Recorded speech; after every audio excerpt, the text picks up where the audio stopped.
SSC পরীক্ষার সময় ভুয়া প্রশ্নপত্র ছড়ানোর চক্র ধরে ফেলেছে পুলিশের সিআইডি।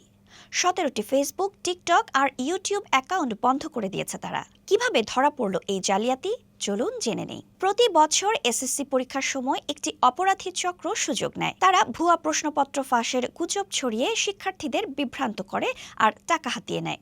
কিন্তু এবার সিআইডি ছিল তৈরি। তারা অত্যাধুনিক প্রযুক্তি আর কৃত্রিম বুদ্ধিমত্তা ব্যবহার করে সাইবার জগতে কড়া নজরদারি চালায়।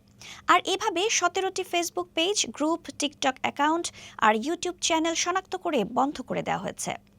সিআইডির সাইবার পুলিশ সেন্টারের বিশেষ টিম এই অপরাধীদের ধরতে মোবাইল নম্বর, আইপি অ্যাড্রেস আর ডিজিটাল প্রমাণ সংগ্রহ করেছে। এই অপরাধীদের শাস্তির আওতায় আনার প্রক্রিয়াও শুরু হয়েছে।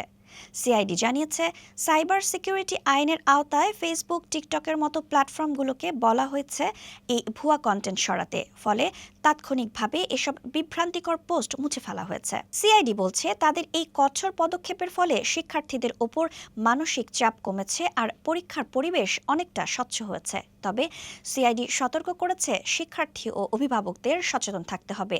কেউ যদি প্রশ্নপত্র দেওয়ার লোভ দেখায় তবে সেটা এড়িয়ে চলুন।